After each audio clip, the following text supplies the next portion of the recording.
বাংলাদেশে পার ক্যাপিটা যে পরিমাণ টয়লেট্রিজ কসমেটিক ব্যবহার করি, আমাদের পার্শ্ববর্তী একটা দেশের কনসিডারেশনে সেটা 1/3। এবং এটা আরও বড় হবে।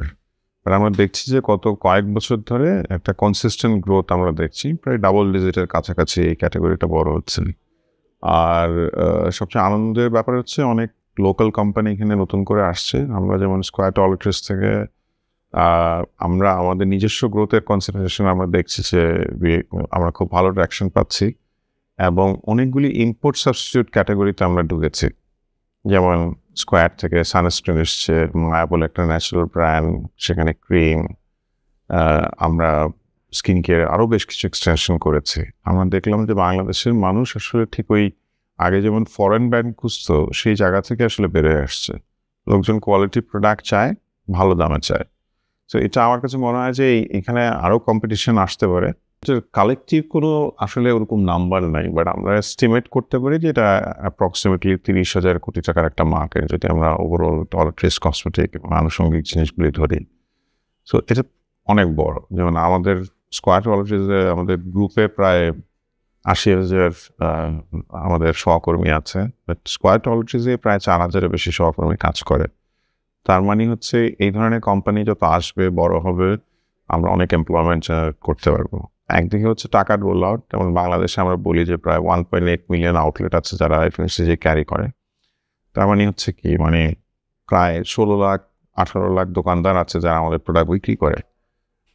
সো সব মিলিয়ে অনেক বড় একটা জিনিস এখানে। আমাদের ম্যান পাওয়ার এটা নিয়ে যায়, কনজিউমাররা কিনে, অনেক ট্র্যাকশন, খুবই নেসেসিটি প্রোডাক্ট। মানে সাবান, শ্যাম্পু এগুলি ছাড়া তো আসলে জীবন চলবে না। এটা ইকোনমিক্যালি অনেক ইম্প্যাক্টফুল। সো আমরা সবসময় এক্সপেক্ট করি যে গভর্নমেন্ট এখানে অনেক ব্যবসা বান্ধব আরও পলিসি আসবে।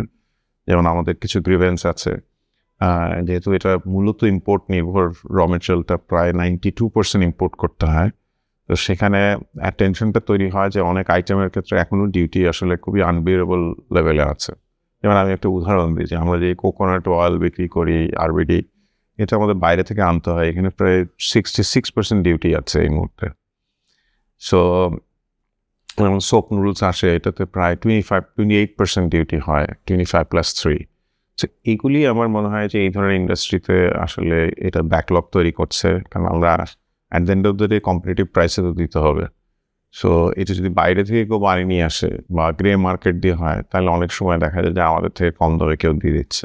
সেইখানে আমরা সরকারি পৃষ্ঠপোষকতা আরও বেশি চাই। যেহেতু আমরা টয়লেট্রিজ কসমেটিক বানাই, আমাদের একটা বড় ব্যাপার হচ্ছে ইনোভেশন করতে হবে সারাক্ষণ। আমরা সারাক্ষণ ইনোভেট করতে থাকি প্রোডাক্ট, কীভাবে আরও বেটার প্রোডাক্ট দেওয়া যায়। সো নতুন ফিচার অ্যাড হয়, ধরেন SPF 30 আছে, ওটা কীভাবে 50 করা যায়। কোনো একটা হেয়ার অয়েল দিচ্ছে, সেখানে নতুন কোনো হার্বস অ্যাড করা যায়। একটা সাবানের মধ্যে নতুন কোনো ভেরিয়েন্ট আসলে নেওয়া যায়। How can we add vitamin C or elsewhere, like সারাক্ষণ এক্সপ্লোরেশন চলছে। এই এক্সপ্লোরেশনগুলি আমাদের যদিও দেশি বিদেশি একটা R&D টিম আছে আসলে, বাট তার বাইরেও আমরা সারাক্ষণই চেক করি বিভিন্ন সাপ্লায়াররা কোথায় কী প্রেজেন্ট করছে, তাদের সাথে এঙ্গেজমেন্ট করে। যেমন কোরিয়া, দুবাই, থাইল্যান্ড, সিঙ্গাপুর, সব জায়গায় আমরা যাই ফেয়ার হলে। সো এবং সবাইকে যেতে হয় যারা এই ব্যবসায় আছে। তো এরকমই একটা ফেয়ার যখন বাংলাদেশে হয়, তখন আমরা মনে করেছি যে let's be with the organisers, যে আমরা সাথে থাকি। It's very nice to see the Korean ambassador there as well. ওনাকেও আমরা দেখালাম আমাদের সক্ষমতার কথা, ইজ ভেরি ইমপ্রেসড। সো আমার মনে হয় যে এই ধরনের ফেয়ার হলে ইন্টারাকশন বাড়বে। এইবার যারা এসছেন এক্সিবিটর হিসেবে, সামনে আমি আশা করি আরও বড় হবে। সো আরও বড় হলে আরও এঙ্গেজমেন্ট বাড়বে, আরও এঙ্গেজমেন্ট বাড়লে তাদেরও ব্যবসা হবে। মানে পুরো ব্যাপারটাই তো আসলে এখানে যারা আসছেন এক্সিবিটর, তাদেরও বেনিফিট হতে হবে। সো হয়তো এইবার অনেক স্কেপটিক্যাল ছিল, অনেকে হয়তো ধারণা করতে পারেন। আমি শিওর যে আগামীবার আরও ভালোভাবে হবে, আরও বড়োভাবে হবে, আরও ভিজিটার পাওয়া যাবে। একটা বড় চ্যালেঞ্জ হচ্ছে, আমি বললাম যে এখানে 98%, কোনো ক্ষেত্রে 98, কোনো ক্ষেত্রে 90% র মেটেরিয়াল বাইরে থেকে আসেন। মানে লোকালি পাওয়া যায়, কিন্তু আসলে ইম্পোর্ট করতে হয়, আইদার আমরা করি বা অন্য কেউ করুক। সো আমাদের এখানে যেমন বাংলাদেশে আসলে কোনো মিনারেল নাই, আমরা ভেজিটেবল অয়েল খুব বেশি, মানে সরিষার তেল দিয়ে আসলে টয়লেট্রিজ হয় না। সো আর লাগে হচ্ছে পাম অয়েল, সেটা আমাদের এখানে হয় না। সো মোটামুটি একটা বিরাট বাস্কেট আমাকে বাইরে থেকে আনতে হয়। সো আমি যদি 2023-এর এই সময়ে এই কথা বলতাম আপনার সাথে, তাহলে তখন ডলারের দাম ছিল 82 টাকা, আর এখন এটার দাম হচ্ছে 122 টাকা। তার মানে প্রায় 50% ডলার ডিভ্যালুয়েট হয়েছে। আমরা কিন্তু কোনো প্রোডাক্টের দাম 2023 থেকে 50% বাড়েনি আসলে। So obviously we are sacrificing the profit, directly it's hitting the profit. এবং একটা ম্যানুফ্যাকচারারের অবভিয়াসলি ব্যবসার প্রধান উদ্দেশ্য প্রফিট না, কিন্তু এটা ওয়ান অফ দ্য ডেফিনেটলি এখানে একটা পয়েন্ট যে এখানে ব্যবসা করতে হলে প্রফিটেবিলিটি জেনারেট হতে হবে। সো উই স্যাক্রিফাইসিং প্রফিট, এটা হচ্ছে বড় একটা চ্যালেঞ্জ। এখানে সাপোর্ট যেটা হতে পারে সেটা হচ্ছে র মেটেরিয়ালগুলির উপরে যে ডিউটি বার্ডেন আছে, যেটা বললাম RBD coconut oil, soap noodles. RBD coconut অয়েলে আছে হচ্ছে যেটা লাগে আমাদের টয়লেট্রিজের অনেক জায়গায়, সেখানে 66% ট্যাক্স ধার্য করা আছে। সোপ নুডলসের উপরে 28% স্যাম্পলিং, খুবই মানে অবিশ্বাস্য এটা। সো এই জিনিসগুলি, তারপরে আমাদের যেই ধরেন স্যানিটারি ন্যাপকিন আমি যদি বলি, সেটার অনেক মেটেরিয়ালের উপরে ওভার ট্যাক্স অ্যাসেসমেন্ট হচ্ছে।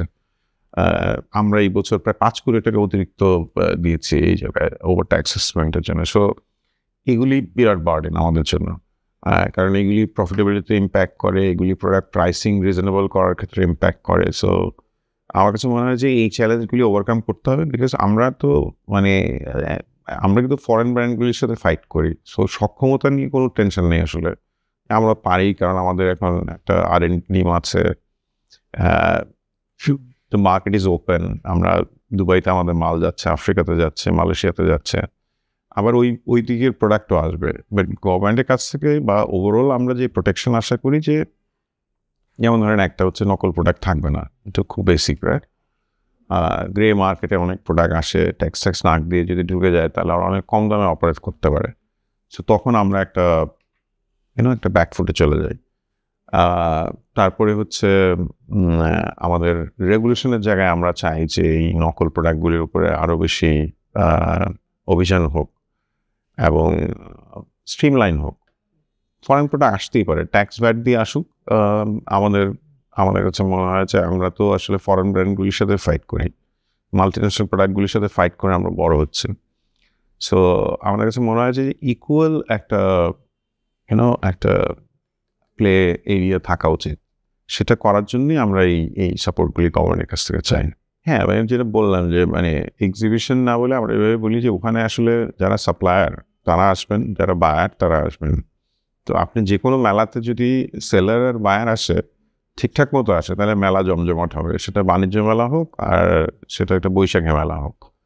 সো কসমেটিকের যেহেতু ইনগ্রেডিয়েন্টগুলি নিয়ে কাজ করবে, সো ওখানে যেটা অবশ্যই ওই পার্সপেক্টিভে আমরা আরও বলতে পারবো যে ওখানে রাইট এক্সিবিটর আসতে হবে, আসলে অনেক ভালো হবে। আর আমরা বাংলাদেশের one of the leading toiletries হিসেবে, স্কয়ার টয়লেট্রিজ, আমি প্রিটি শিওর যে আমরা থাকতে চাইবো।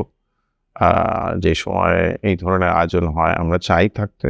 সো আমি শিওর যে আমাদেরকে দেখা যাবে ওখানে।